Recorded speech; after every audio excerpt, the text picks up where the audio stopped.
Hello everyone. I hope the stream is running well.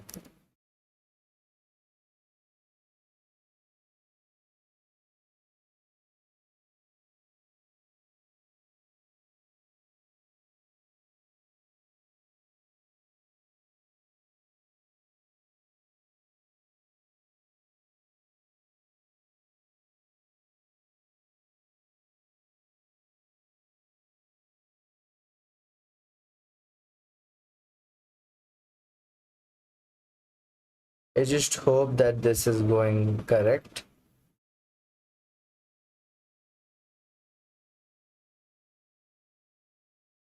About chat.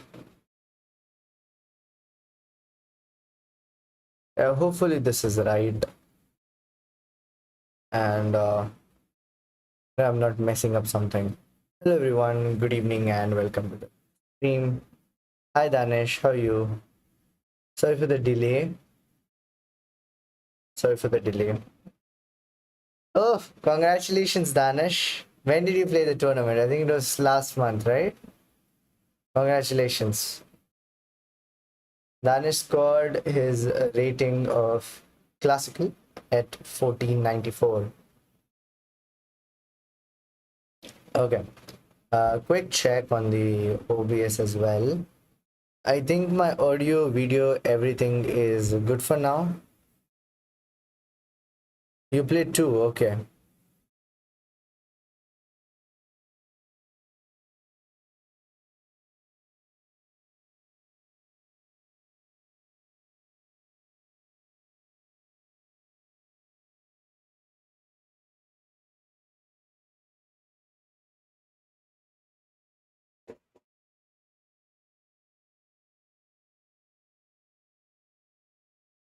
Got it, Danish. Got it. Okay, can you confirm if everything is right? Is today's topic continuation of yesterday's? Sort of yes, the two questions of the middle game. I guess I should probably, call. I don't know. I just find that I have not made this caps as well. So this looks better now.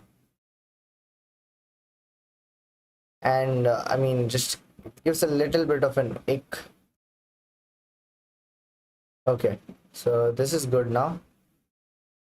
Two questions of the middle game. Yes.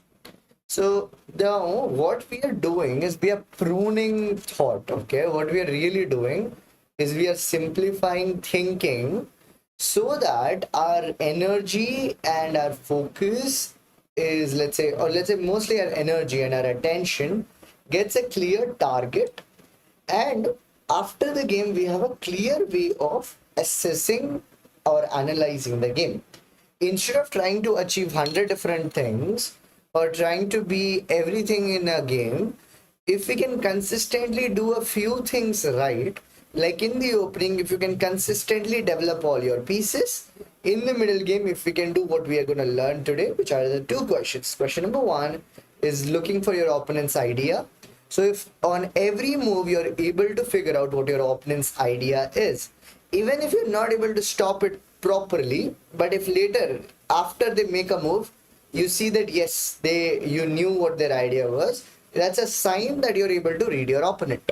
So Vishnu sir, again from Circle Chess, Grandmaster Vishnu, he had said in one of his sessions that your form, your chess form, is directly linked to how many moves of your opponent that you're able to predict. If you're not able to predict your opponent's moves, like let's say before they make their move, if you're not able to come up with the move that your opponent is about to make, which means it's a sign that you have, your form, your chess form has gone down because you're not able to see your opponent's idea, right? So that's number one. That's one thing we need to do consistently, is we need to find our opponent's idea on each move. To be fair, it starts from the opening as well, but opening is far less confrontational than middle game, and it carries on into the end game, and in the end game it's an even more important idea, I would say, or maybe on the equal. It's either equal or more, but Grandmaster Shardul, he tells that there is nothing more important than knowing what your opponent's idea is in the end game. And in time pressure, all you do, if you can, survive time pressure, if you can consistently find out what your opponent's idea or what your opponent's threat is, and you just parry the threat, you just parry the idea, that's going to keep you out of harm's way. Okay, is that clear? Is it clear, Danish, what we are going to do today? What do we expect out of this stream, right? What should you expect out of this stream is that we do a couple of positions, or let's say we probably analyze one or two games where we apply this method, and then it lets you go and train this further with far more games. Okay, and of course, we'll do this again in our streams. And this will be the gold standard with which we are going to analyze games going forward. Right? So in the opening, we have set a gold standard, development of pieces. In the middle game, this will be the gold standard that on every move, are you doing these two things? Looking at your opponent's idea. And the second thing, oh, I did not mention the second thing. The second thing is a carry forward of development. Development transforms into improvement of pieces. So even after developing pieces, your pieces might not be on the best squares. So you improve your pieces to better squares. And that is your most important thing, or let's say the most important question is, which piece can you improve? Preferably you try to improve your worst piece, because that means a piece is lying dead, it's a piece is doing nothing, and positionally you are down a piece, you're not using a piece. So it comes from the idea of development itself, right? So in the opening, as you get some pieces out, your rooks are your worst placed piece because they're doing nothing, so you develop them.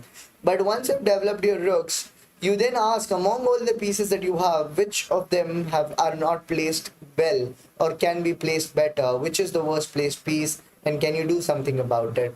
And if we consistently do this, this is like the summation of positional chess at our level. If we can consistently do this, we're going to play good chess.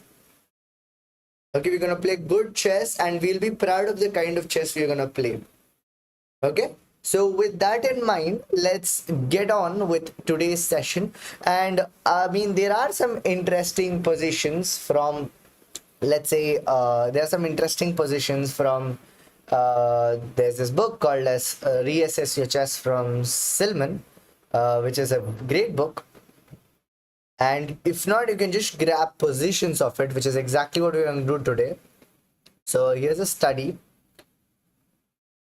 Silman's, all right, Reassess Your Chess, and this has many good positions. I think if I'm right, this one is knights. There were a lot of problem sets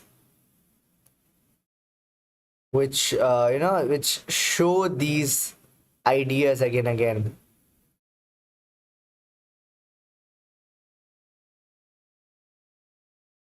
Yeah, we just want the puzzles. It's like, just work with the puzzles. I remember having one of these, and I used to really like them.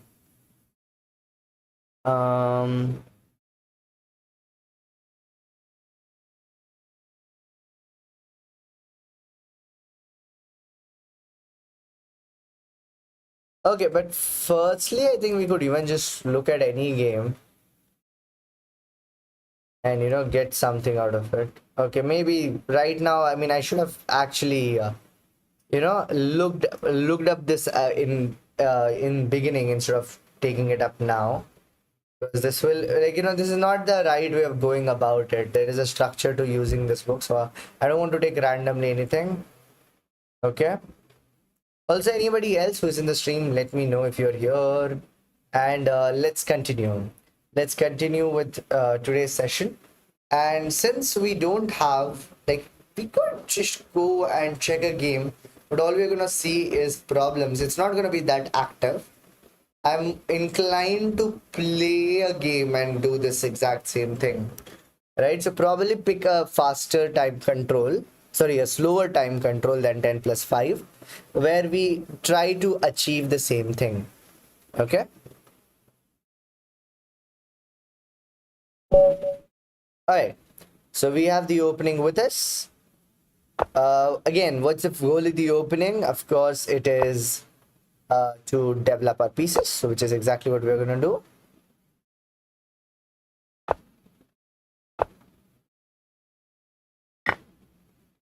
Okay. So if I'm right, I'm supposed to take it with the knight. No, I could. Okay, no, maybe I just take with the pawn so that I get the bishop an open line. Okay. Uh, right. All right.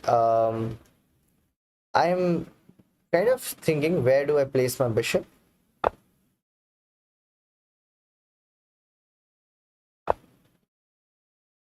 Okay. Again, from a development standpoint, wondering where do my pieces belong.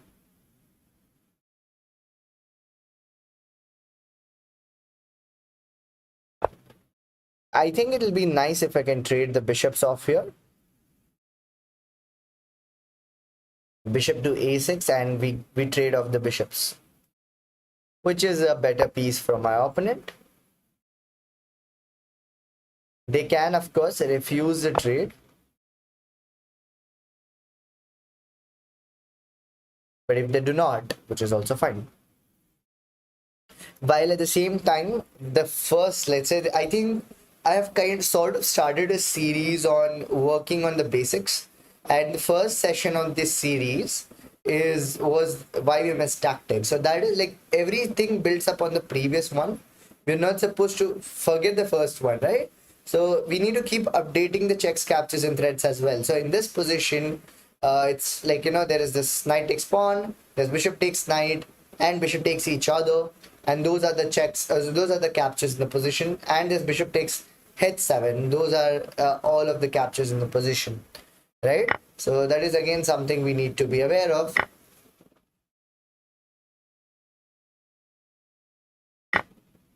Okay.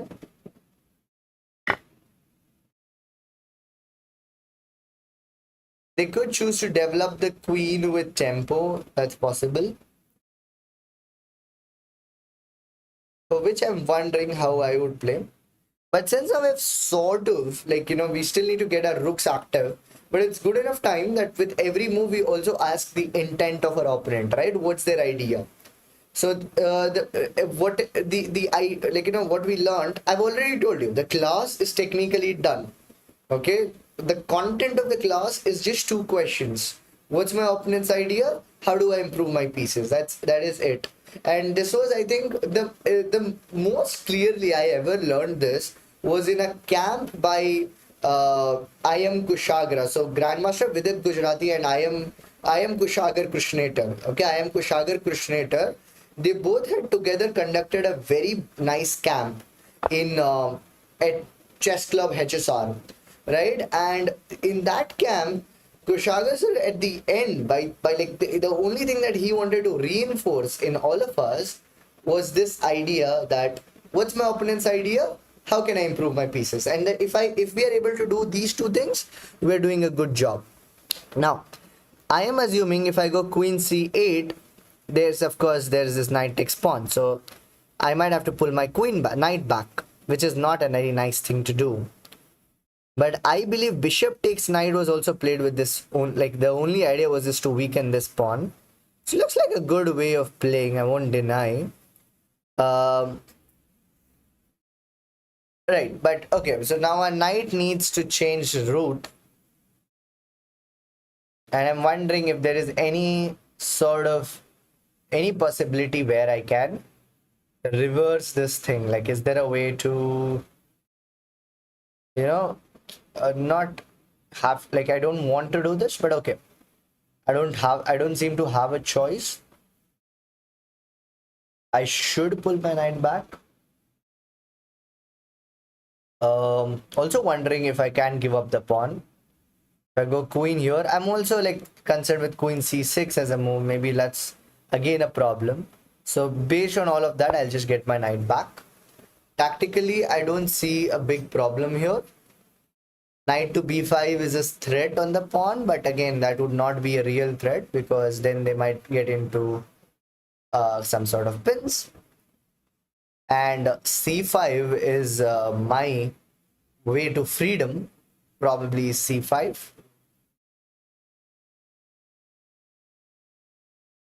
Similarly, queen to d7 is a great move, I feel. Okay, not now immediately. I think the pawn's hanging, so not yet. So it is like, let's say if I'm layering, right? If I'm layering these things, if I'm layering these things for... By the way, I love b4. b4 is a lovely move, and I was actually thinking about this. Is because it prevents the idea for black. Black's idea is to push c5, which is exactly how you play middle game, by the way. Very well played. Now it's our turn to show well played stuff. If I push the pawn anyways, pawn takes, pawn takes, pawn takes. Pawn takes, pawn takes, pawn takes. A pressure on the knight can be created. Pawn push. Pawn. Okay, I'm a little unclear, but why do I feel that if opening up the position should favor me? Takes. I'm a pawn down. The knight's not in a good square. But how do I add pressure? If I push the pawn, attacking the knight, if pawn takes, then the rook jumps here. Or, yeah, the rook jumps here. The king castles, and there is nothing. So this is not relevant. But also at the same time, I feel that what we can do is just get the rook on the right square. Similarly, I'm just checking if there is another way of improving the position. I mean, this is the idea. If I push the pawn here, I don't even have a real threat because my rook's trapped, sort of trapped. Okay, so the other idea could be to push the pawn here to defend this pawn, but for what joy? I think I'm just going to develop the rook here for now.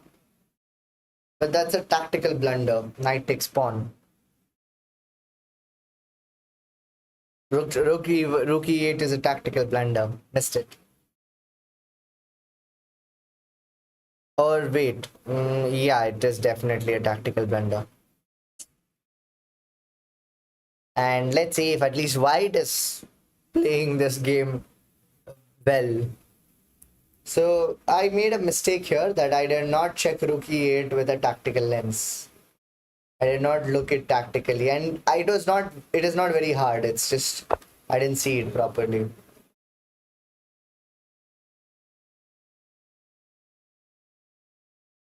Danesh, are you still there?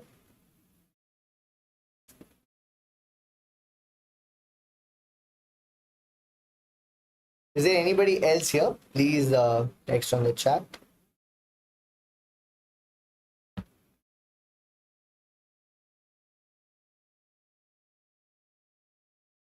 All right, great.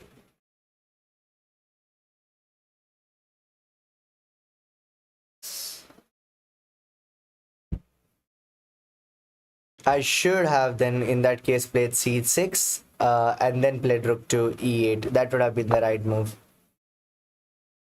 It says two watching. That's maybe the other one. It's counting mine. Well played. Well played.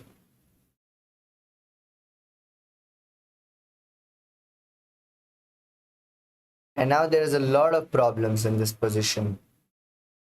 Not one, but many.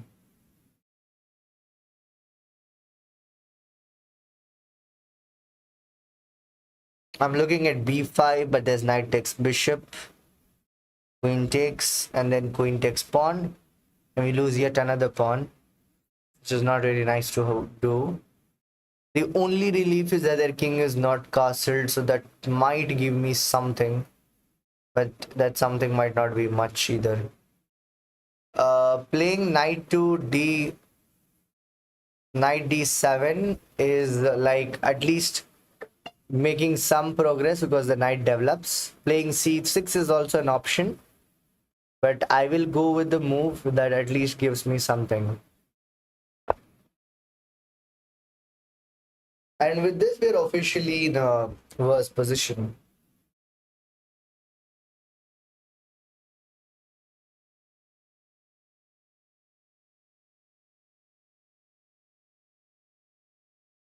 I feel like my opponent is doing what I said better than what I'm how I'm playing.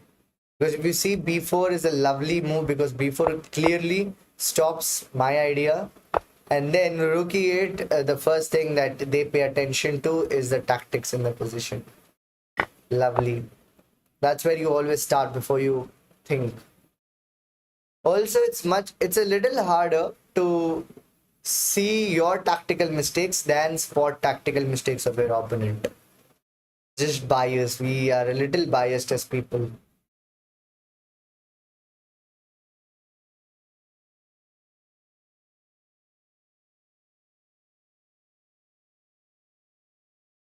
I mean, we'll have to defend a position where we'll be down upon. 1, 2, 3, 4, 5, 6. 1, 2, 3, 4, 5, 6, 7.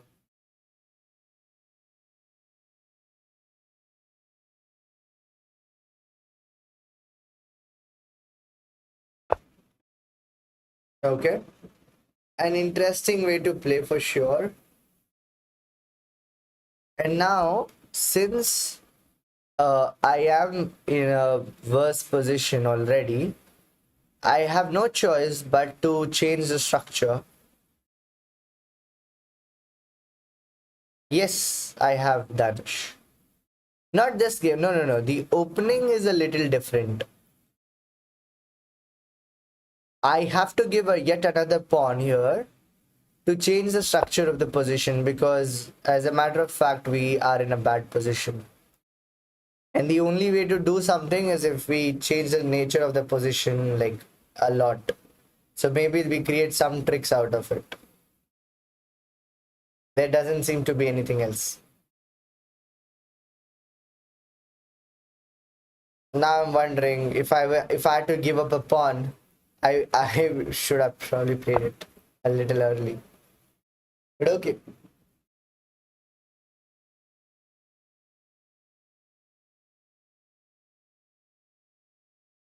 Yeah, now I'm just trying to complicate the position because uh, once you go down material, you need to find something. If you don't find something, if opponent consolidates, you won't have any points of attack.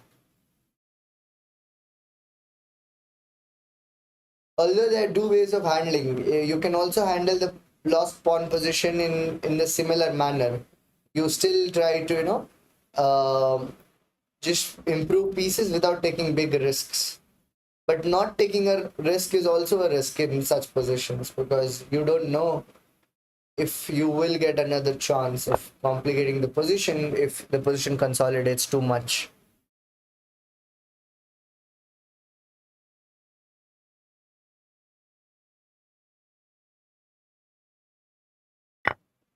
Okay.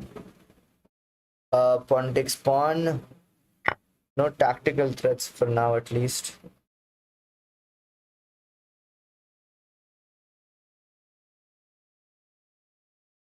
We will be down a pawn after this. Another pawn, sorry, we'll be down 2 pawns.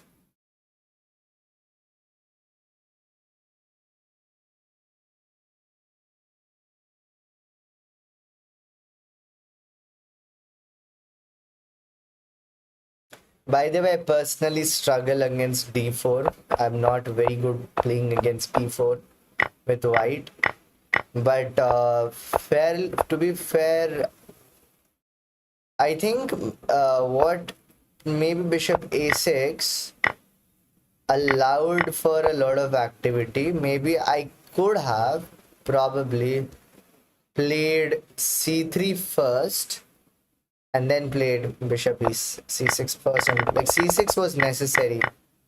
Not playing c6 became a huge problem. And now again, I'm wondering, can I take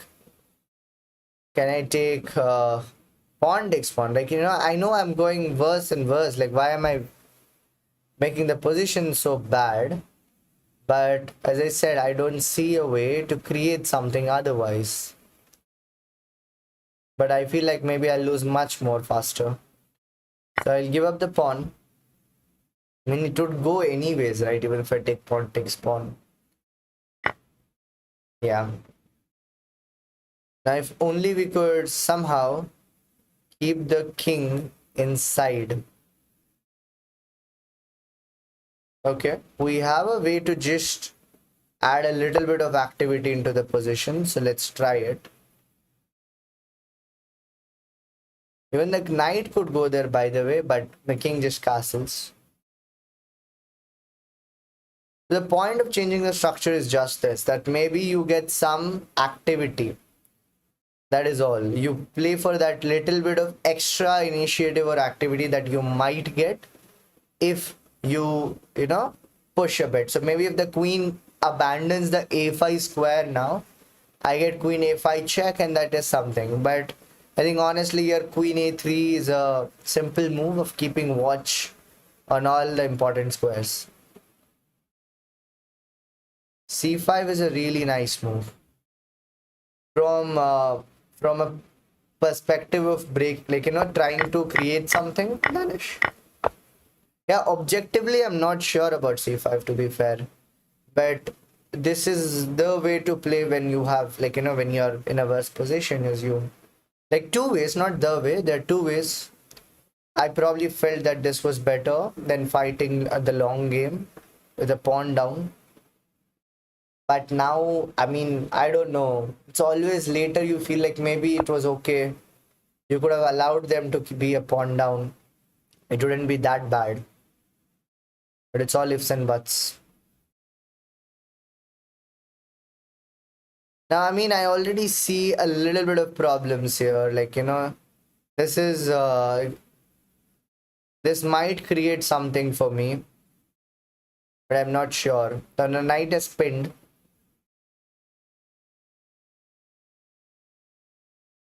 My rook needs development.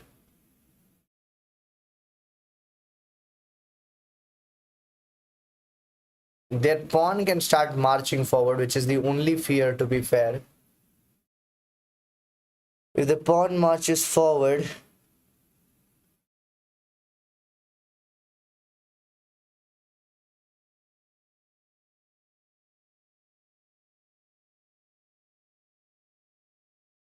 okay. So I might play this to just get the rook on the right square. At least it needs to, do something about this pawn here.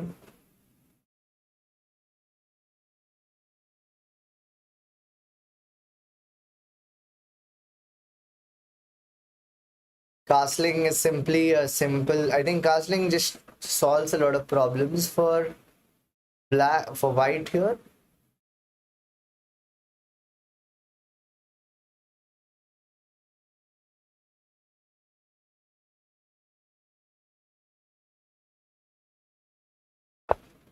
Yeah.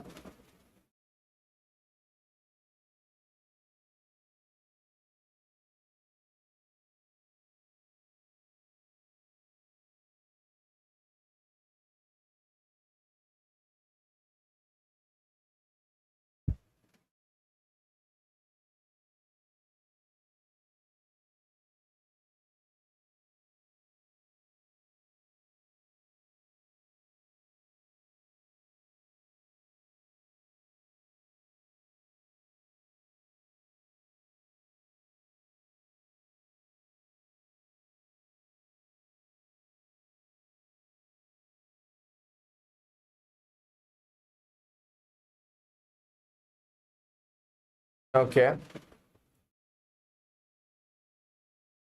Oh, not sure how to proceed, frankly. Okay, look, I think that this could be a move, could be a way to play. Because I think I'm just defending this pawn because now it's under threat. Earlier they could not take it because the knight was hanging. And lets me play knight g4. Like, this is the kind of chess that we demand now. Is to play for more activity, try for things, try to provoke mistakes of sorts.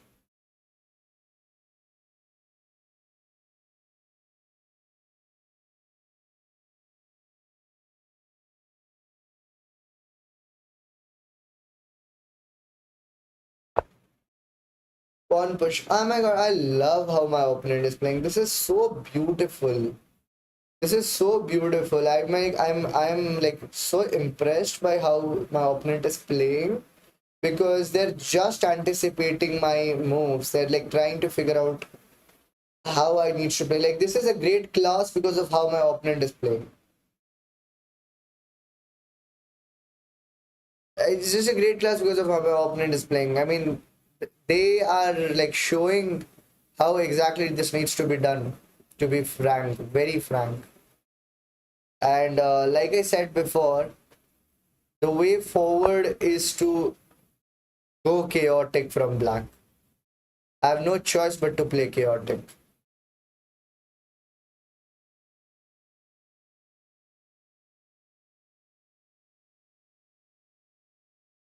My pieces are on okay squares, but they need better squares and they need them fast. Which is why I need to take some desperate measures with pawn structure, with other things. But this also ties back to what I was trying to tell is that you need to reduce your, let's say, priorities for other positional factors and increase the priority for piece activity.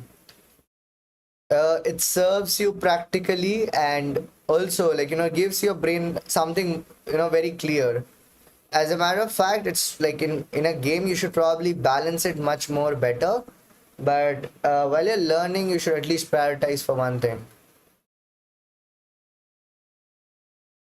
The frequent disconnects of my opponent is a little annoying. I don't like when the green dot goes up. It feels like, oh, it's like, oh, they're not able to see the position. It's weird.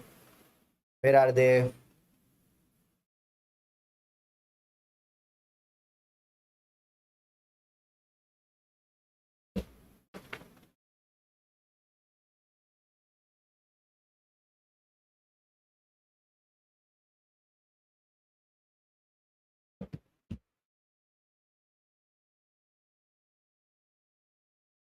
Danish, are you are you able to admire my opponent's play here?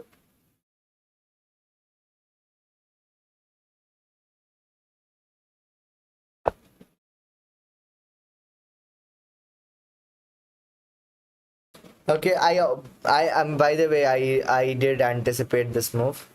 This is a good move because it plays with the the get, let's say one thing is it is attacking my knight plus it freed their knight, so they did two things at once, which is a lovely thing to do.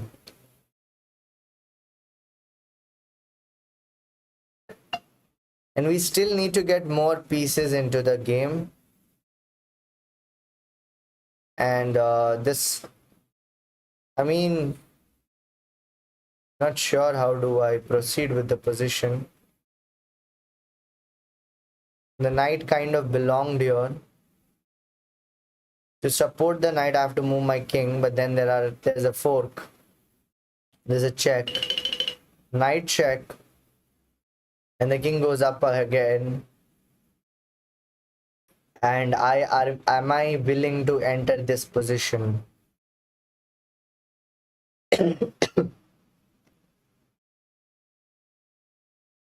But as I said, I don't have an option but to play, and I have no option but to do these kinds of things.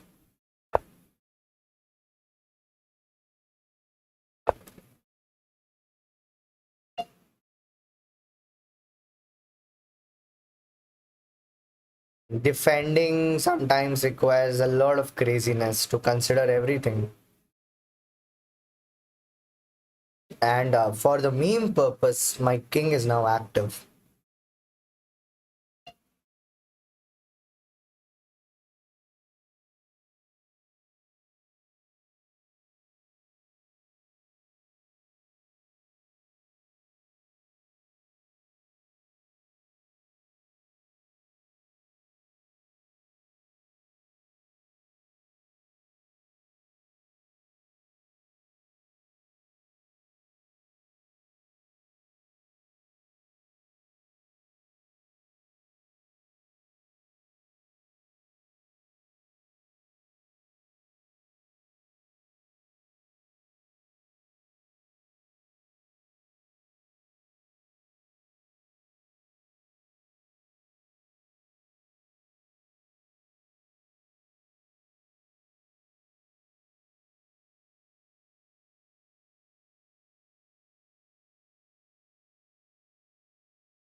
Yeah, okay, so this is probably the first move that I'm not very happy about. Like, okay, maybe, yeah, knight h6 is actually possible there, but again, like, why would you get into trouble is the question. And now I need to consider, what do I do? I have entered a fork here, of course. Oh, and this is just lost now, isn't it? I didn't realize that, rook here, and they have queen takes knight, which is what I missed. Queen takes rook. So I have to part with a rook. So I part with the active one, of course. Or is there something I'm missing? Um,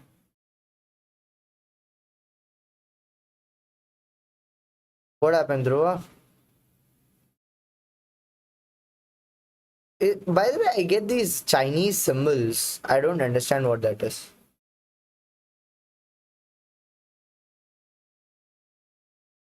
Yeah, like this position is just so bad. So bad. Oh, hi Dhruva. Hi, hi, hi. We are in a bad position. I love how all my classes have this example session where I am just doing it wrong of what I just said. Okay. So since we don't have a move, let's not respond to the threat and create another. We don't have a choice. Just try something.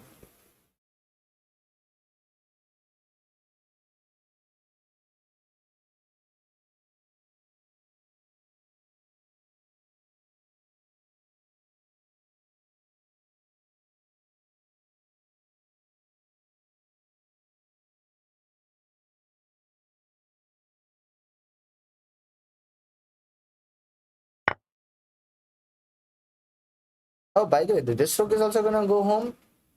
I should have moved my rook then, yeah? How am I doing this, by the way? How am I doing this so bad? Um, in not many choices. What can I really play here? Can I really play something?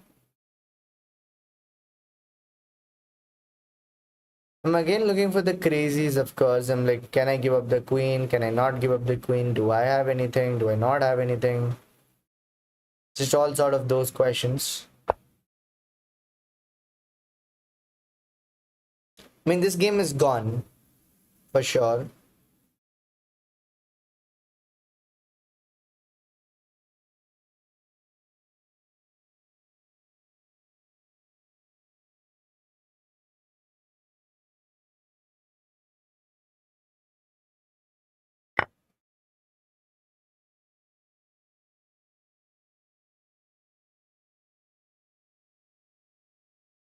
Okay. And I take here, I hope. Now, I have nothing, just resign. Yes, Dhruv, I have nothing. But you know what all I have done from positions where I have nothing.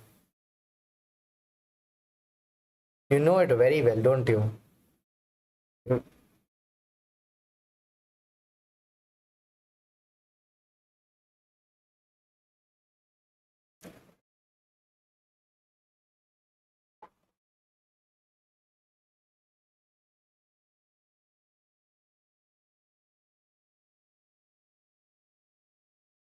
I know I'm down two rooks. What do you expect? And they have found like regular, like they have stopped my plans. I cannot expect them to fall for a random tactic or a random cheap trick that I'm gonna try.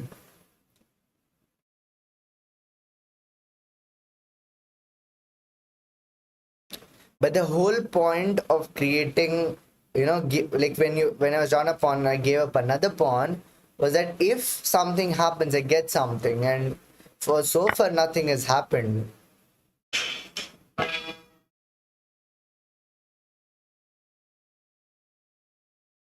Knight takes pawn, queen check, king moves, pawn. I don't know. Let's see.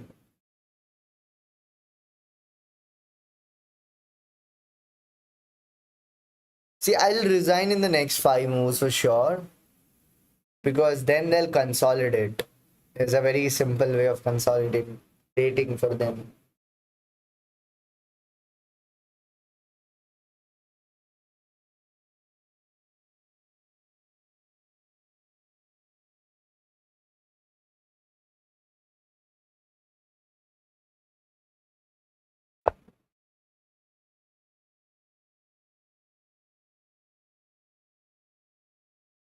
Okay, check.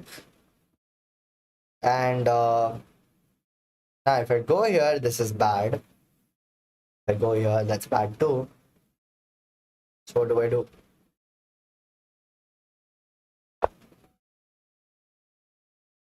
Yeah, I saw f3 as a way to win.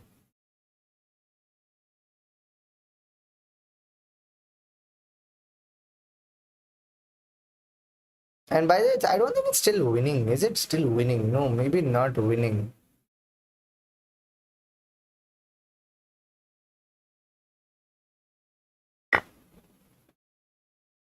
Okay. Where are the queen checks?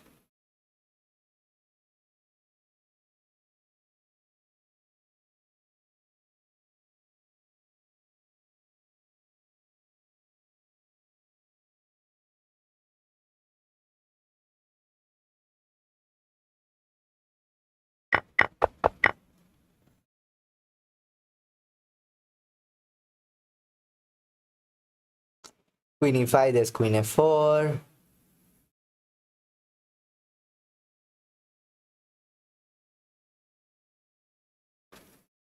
Oh, there is nothing. This is a done game. Maybe I should have brought my king here so that there was no queen takes pawn. At least. Yeah, this game is done. I should resign. So now we'll trace back.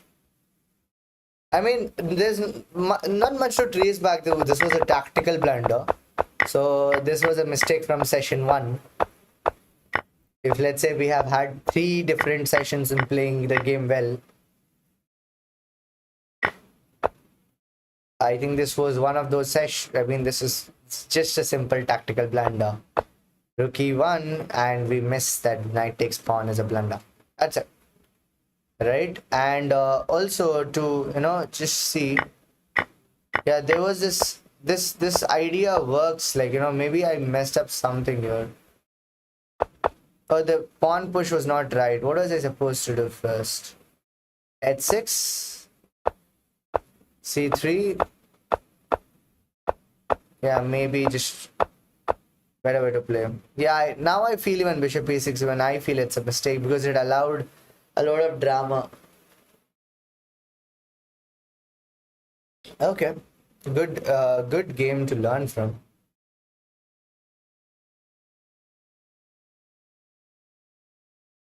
I could play another, or any of you both can play a game and we can watch that, or we can play a game together. All of these are gonna work. Whichever you like, we can take that forward.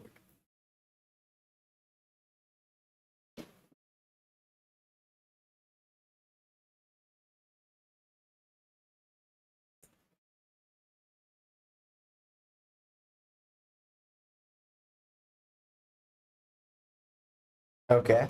No, you're ready to play. Okay, Danish, please send me a challenge.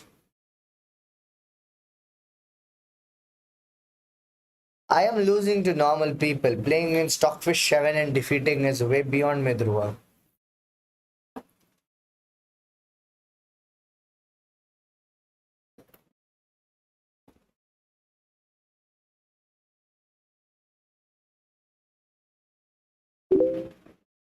Alright.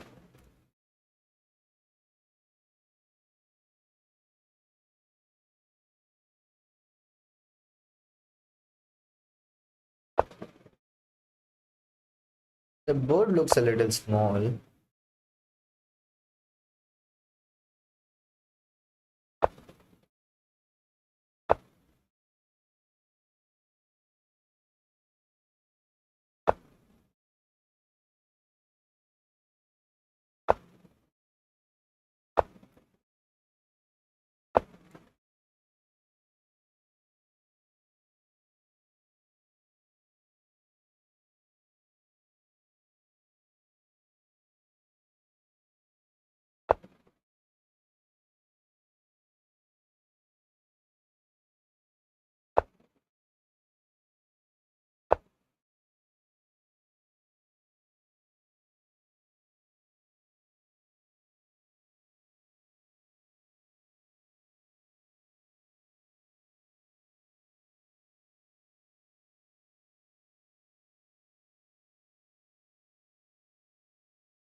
And I'm also Danish. I hope you're no longer in the stream and you've either muted the stream, probably you just muted the stream. Also, back to discussions here. Checks, I mean, the checks and captures of the position. Now, bishop takes f7, knight takes e5, e4, and that's about it. And knight takes e4, knight takes e5, and bishop takes f7. The only checks and captures I see in the position. Bishop e7 looks like the right move to play here. I can develop my rook. Can even wait and push d3. Both are possible moves. I'll first develop my bishop and then my rook.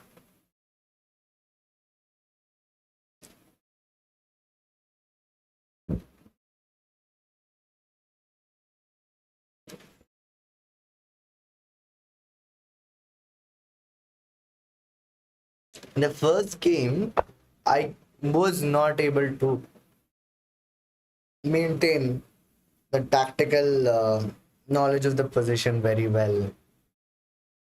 It's not to the standard that's needed. Now, will the knight does the knight belong here or here is another question. I think I need to do the typical plan with the knight jumping around a lot. This pawn push is also useful.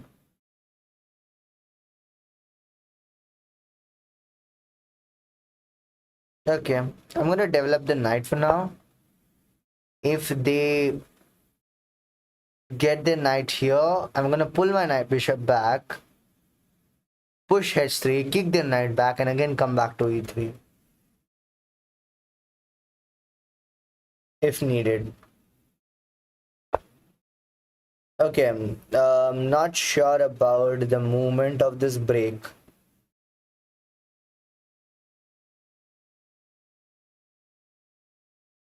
The development is roundabout equal.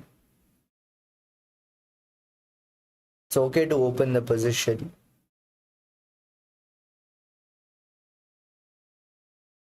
If I don't, they can push the pawn forward, or they can take.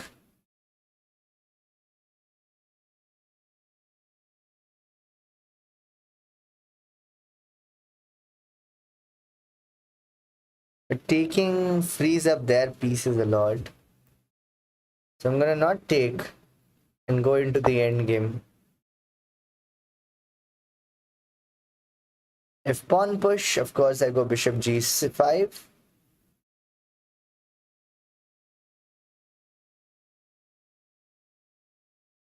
Bishop g5, and if h6, I can do something. I can just take bishop takes knight. The close position, so it shouldn't be that bad to trade the bishop.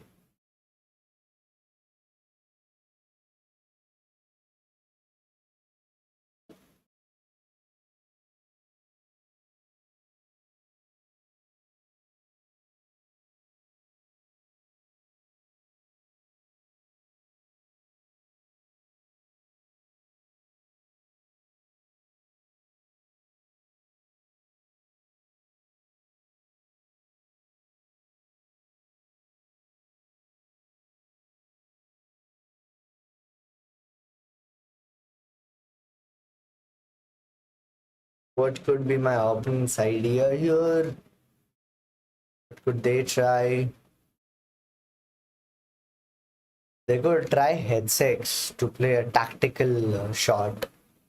h6 is a tactical threat to make me not force me to take, but I will gladly do it because then they've wasted 2 moves in making me capture, which I'm okay with.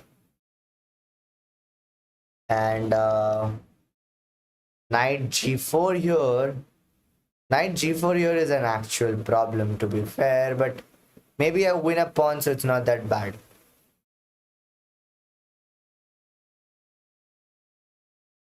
Knight g4, I have both pawn takes pawn and bishop takes pawn.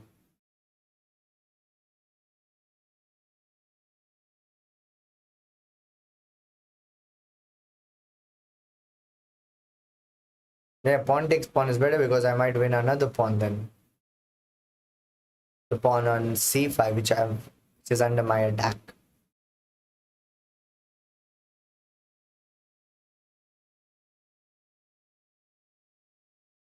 And I also have lost like what, around 30 points? 30, yeah, 35-ish points since I started streaming.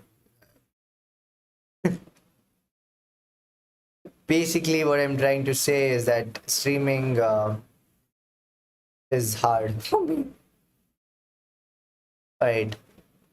I can move my knight and kind of, uh, you know, harass the bishop of sorts. And if the bishop comes here, I guess I have one push. But maybe this is still a little too tactical. Rook e1. I think this is a distraction. Knight g5, I would consider this a distraction. I should have developed my rook here. Definitely a distraction. I got distracted.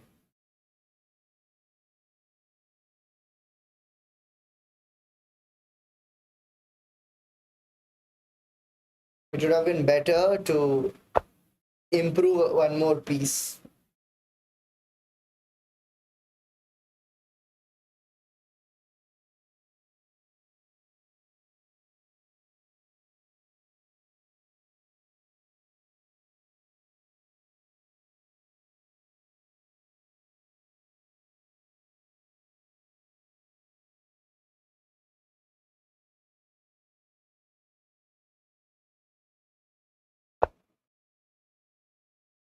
Okay, this is very interesting now. Very interesting. I can take pawn takes pawn. If pawn takes knight, I have pawn takes bishop. Uh, Judgment is getting tough now. Taking pawn takes knight here. Simply because I think at the end of all of this, black will be left with a little bit more weakness than I would. Knight takes knight, and I have knight takes bishop, so they won't have really oh,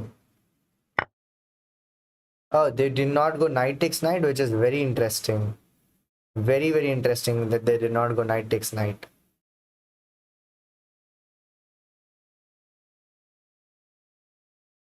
Also, it feels like they just avoided my drama. Okay, I guess I can bring my knight here now. If takes, pawn takes, and the rook is a little active. Yeah, but this is exactly my point. Knight g4, and now we are lagging in development with our pieces. The queen's not out yet, like at least out of the home square. The rooks are not on any good squares, so definitely a distraction.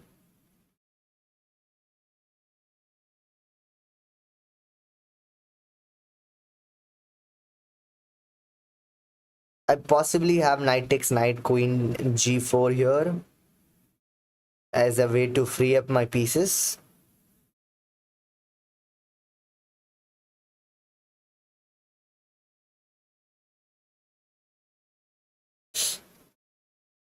I'm also very tired because I had a convocation today. Graduation. Me, Dhruva, if you, Dhruva that you know, and a lot of others got our degrees today.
Now here I have an option to take pawn takes pawn, which makes the position roundabout equal.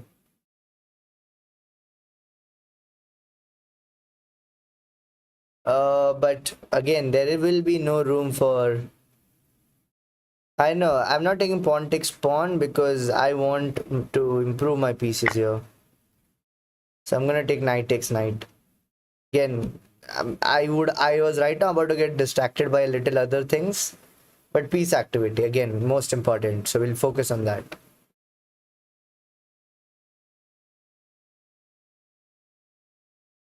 Another logic, guys, that we should focus a lot more on piece activity is that us and our peers both struggle, like still make tactical blunders, and piece activity is your best bet of creating tactical chances. The more pieces you have active, the more likely you will get a tactic. So yeah, from that perspective, again, I think it's relevant to improve your pieces. And now this feels just bad. Like the move feels wrong. I don't know why it is, but it feels wrong.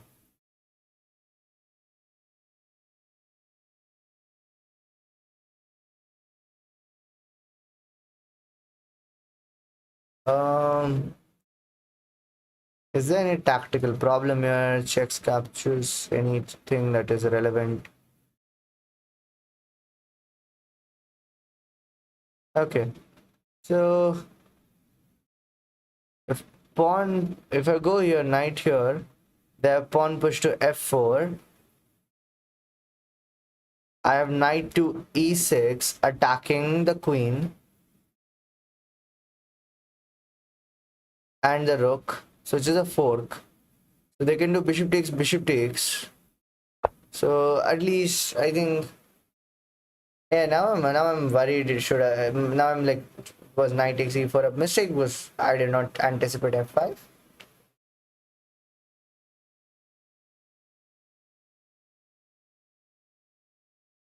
So guys, identifying the right goals is the first step. Of course, calculation will take a long way. Like, you might not calculate well, but are you at least calculating for the right goals? That's the first step.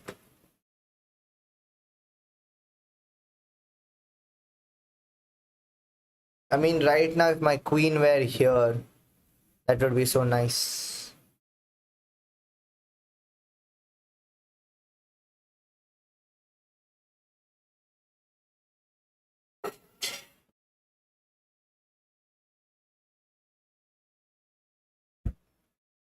Danish and Dhruva, what I would want you both to do is after every move of my opponent, or even let's say, yeah, after every move of opponent, it would be good if you're able to identify their idea to see if, or let's say not even every move.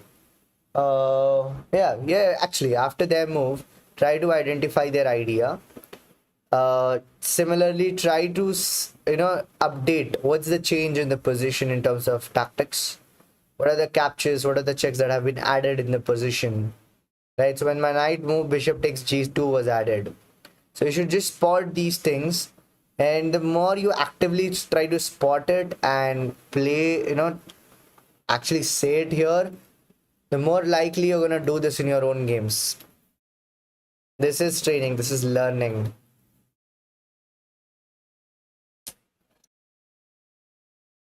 Every game is a lesson for the next one, and the next one is the lesson for the next one.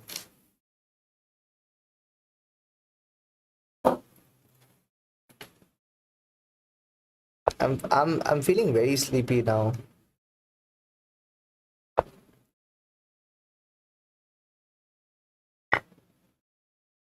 Okay. Now we have got the bishop pair, and I'm looking for tactical possibilities here. Queen goes here, you take my bishop, I bring my other bishop here, and you take that too. In the best case, you still get something good from the deal. And I don't like that. I can bring my bishop back here. What are they gonna play? Could be their idea. They could play f3, I believe. I might need my bishop shortly for defensive work.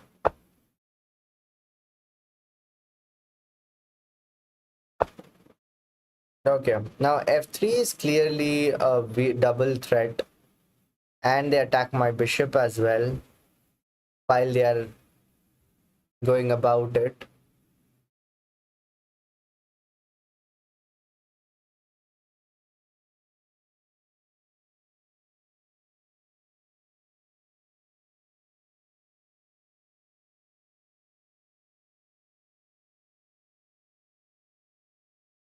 I don't think there is anything better. I mean, we need to go back to defense. To be fair, we have a different way of winning this game now. If we are able to consolidate this position, we have the bishop pair and we might win just because of that.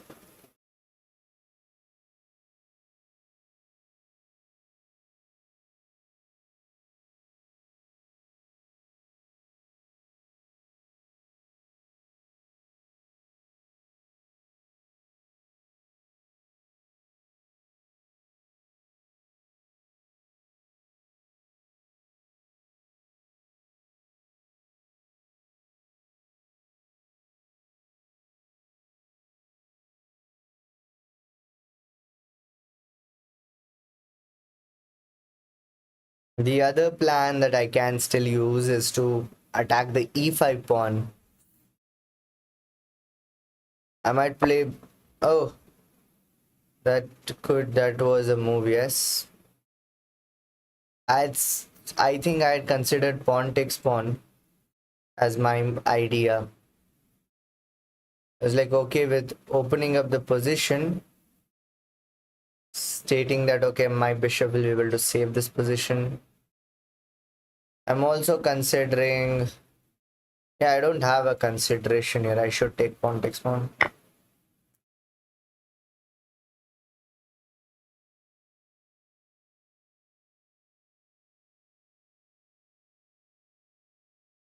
The consolidation is going to be harder, of course, now.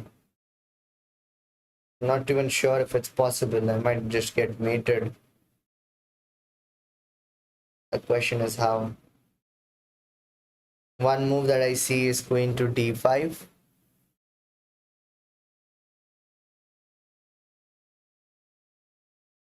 Pawn push. Knight takes. Bishop takes. Queen takes. Rook takes. And the position is dead. So I would have to play queen g2, I guess. King g2 after queen to d5. If they miss the bus of queen d5, then after c3, I think this is fine for white. And I feel very sleepy.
Okay.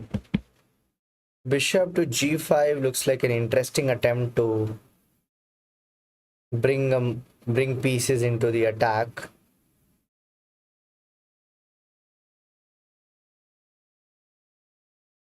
To be fair, I don't see what to do here.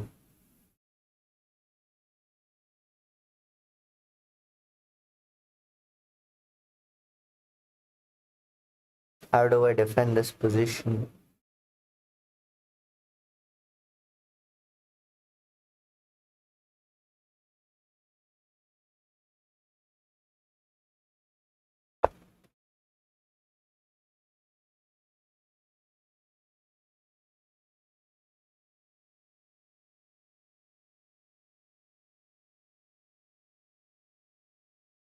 I need to get rid of the attackers here.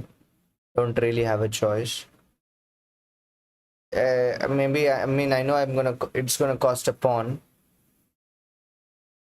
There's bishop takes bishop. If I do pawn takes knight, queen, pawn takes knight, and the bishop goes back and sits on f4 possibly. I need to calculate this. Can I do pawn takes knight? Because queen takes is not possible, pawn takes is not possible. Bishop has to go back. Bishop to f4 seems the most logical way to play. I take pawn takes pawn. They take bishop takes bishop. Attacks my pawn on b2. And the attack does not seem to have gone yet. Whereas if I do this, knight takes pawn, bishop takes, rook takes, and they attack this pawn. I defend it.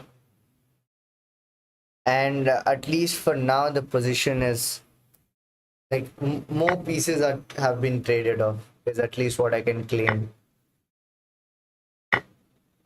Right?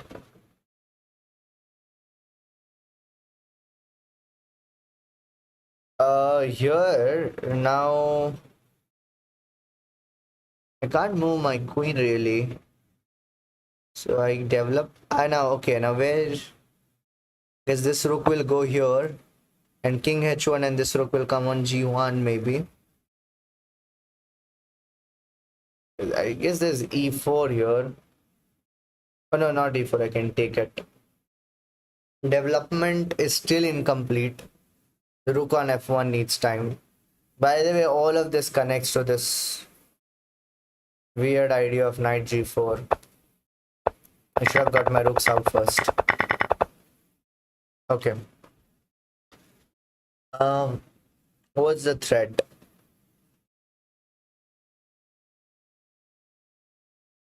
Okay, they don't want to let me go king h1, of course. That's clear. I can now then get this rook here, but then the other rook comes there. Rook develops, queen push.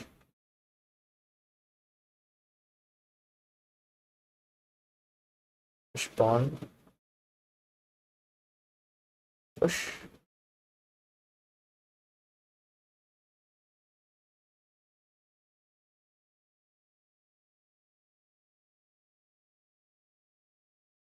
Okay, and there's an attack on the pawn as well.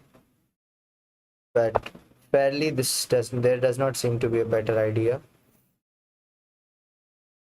The rook will be developed here. Material is equal, and black has got a better position. I was so lost in the position I forgot I was playing Danish. I was thinking about a lot of things and I did not realize whom I was playing.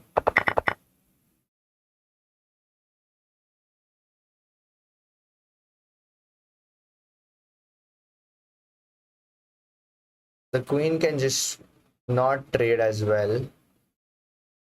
But it's at least gonna give me. And if rook queen takes pawn here, maybe I should have first moved the pawn and then played queen e4.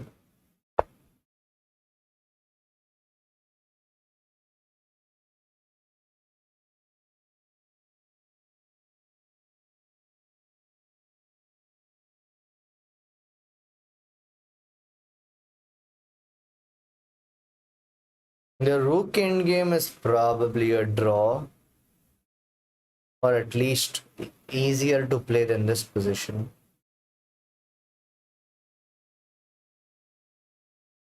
And most likely they're not gonna take. Queen takes pawn, queen takes pawn, queen takes pawn, and yeah, so likely line. They'll also have triple attack on this pawn now. I need to be sure if I'm playing this right. Queen takes pawn, rook takes pawn. Problem, rook takes pawn. Pawn. Yeah, the position looks totally done. What am I even doing type of position now? And yeah, looks lost. Looks lost.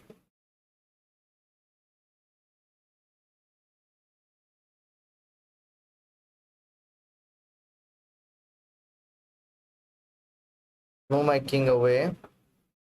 Rook takes pawn. Rook attacks here. At least that's something. I need to get my rook to work. And here the rook can just go back as well. I'll bring my rook here to attack this pawn. The king can come up. I'll bring my other rook here. Both my pieces are developed. What else can they, how else can they defend it? The rook can go back. Okay.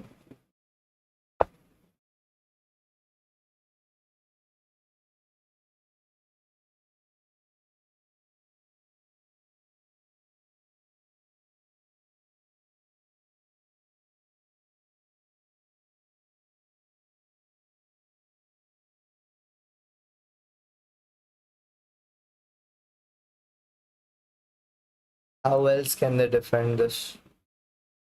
The rook can come back here.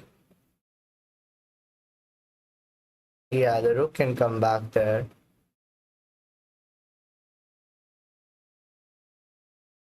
And how do I play them?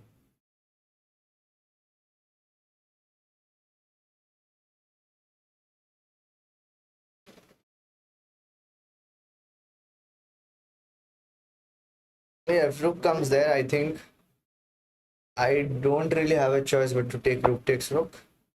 Okay, wait, what? Ah, okay.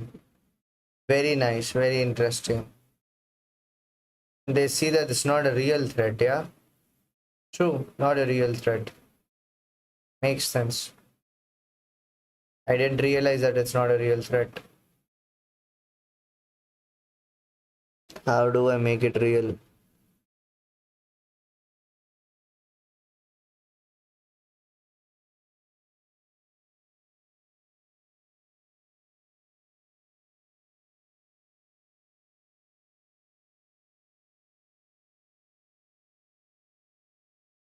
Okay, if I get my rook here, what do they have?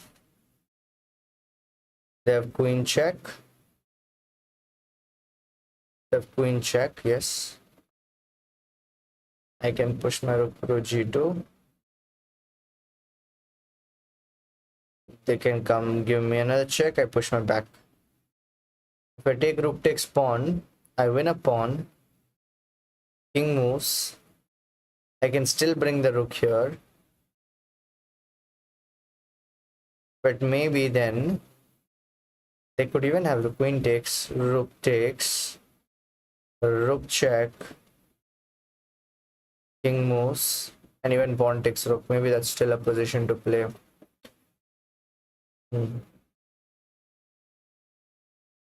So feels like I'm adding more pressure this way than I would that way. So I'm gonna go here and hope. No, not even hope. I mean, I don't know what to hope for. I don't see how I'm losing for now. I don't see how I'm winning for sure.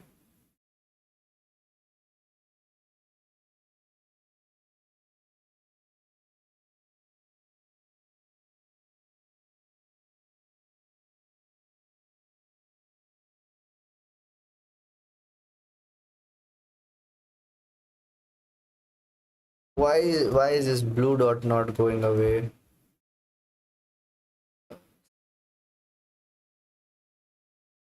Yeah, back here.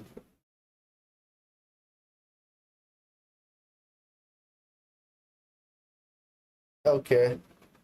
Did not see that defense. Definitely did not see that. Now I feel like I should have taken rook takes h6. This is the irony, right? We always feel like it's always a little late to do what you wanted to do. If I give queen h5 as a move, or if I take queen takes queen, rook takes and rook takes pawn, attacking yet another pawn. Material is still a pawn down. Active rooks. If I go queen h5, they have queen check, queen takes, rook takes pawn. No, there's no rook takes pawn there. Yeah, I take here. I take this pawn, attacking this pawn.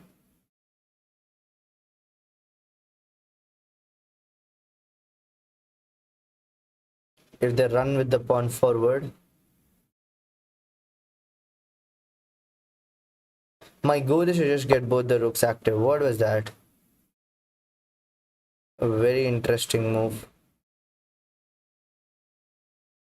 Is there a tactic here?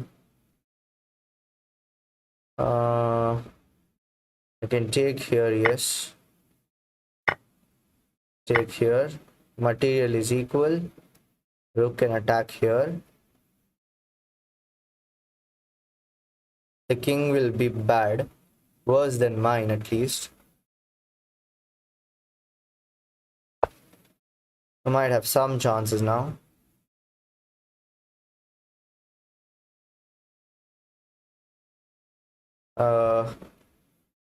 I could even push this pawn. But I guess I'm gonna first get my king. But how far can the king even go?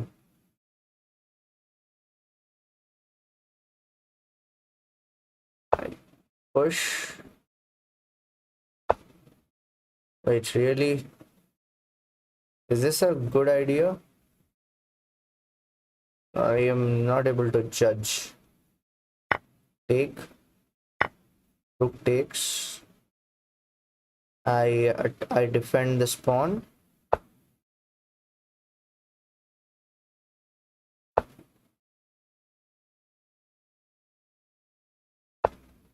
Check. Attacks the pawn. I think the next move is pawn push. I could takes rook here, fork, pawn push. I can take that one. That's push. I can take this one. That's gonna be pushed.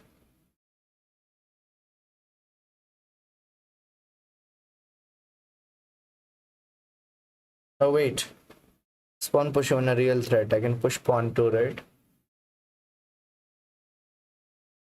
I don't know. A little confused now.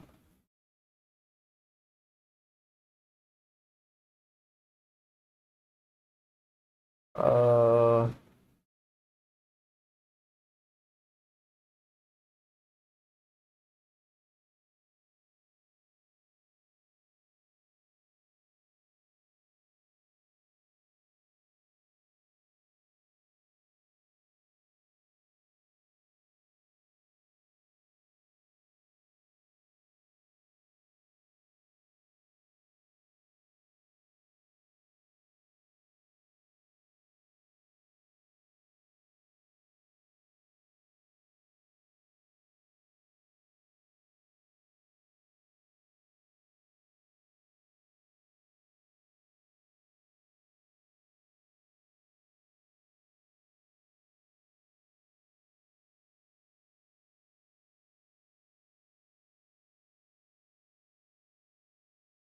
okay, this is a winning tactic.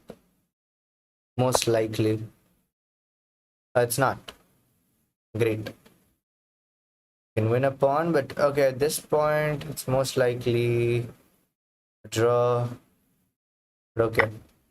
I could not calculate if I go h4 and maybe something. This is probably a draw. There is nothing to do here.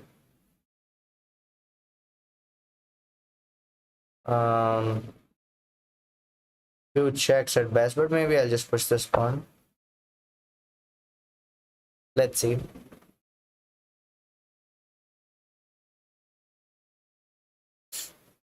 But yeah, I think I survived a bad position.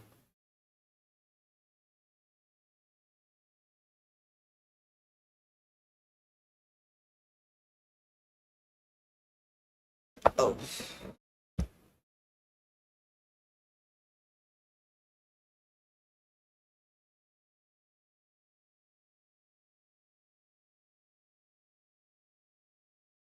Rook f1, rook check, king goes to f5, rook takes, rook check, king goes back, rook goes ram, check, king moves here, rook defends the pawn.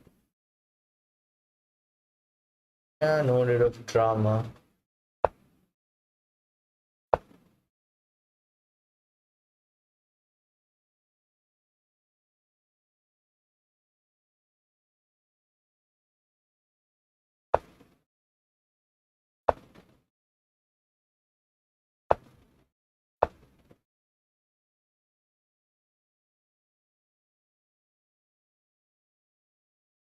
King here, rook takes pawn, rook check, king goes down, king comes front, head and mate.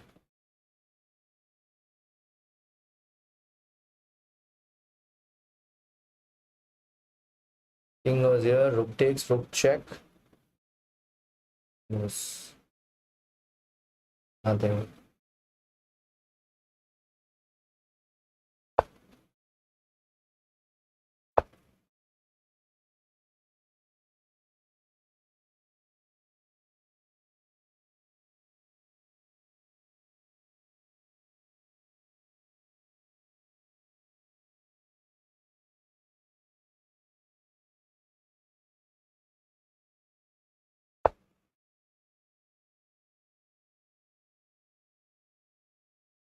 It may be I don't know. I shouldn't have done that. Trying to pull something and I guess I'm giving unnecessary things. Many times he attacks it. This is not winnable, right? There's no way to win this. I just take the draw. Yeah, logically there's no way to win this. I hope. Yeah, this was a dead draw.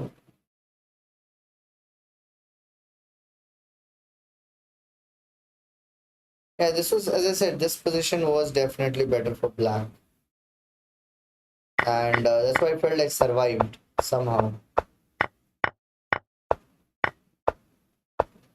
Very good game, Danish. Probably in the end, the queen exchange was not the best thing. And I mean, yeah, this knight trade, I didn't take knight takes knight. I felt that it's a good move, but I did not say f5. I need to be more careful for these things. There you got all sorts of drama. And what was the best move here?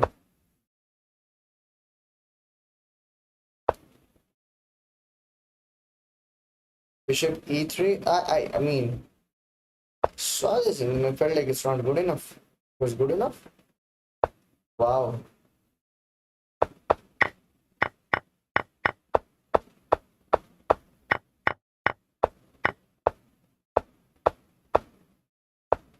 Here again, it was rook takes pawn better. What's the best move? Queen f3 check.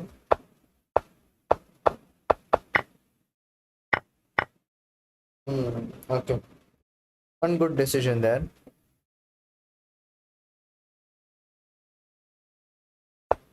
Good game, Danish, and I'm very tired, so I'm gonna end the stream now. Probably analyze this game again later. Now it's very rushed. See you tomorrow. Bye bye bye Danish. Bye Dhruva. I think you were still here maybe. Bye to everyone, whoever watches this, whenever they watch this. Good night.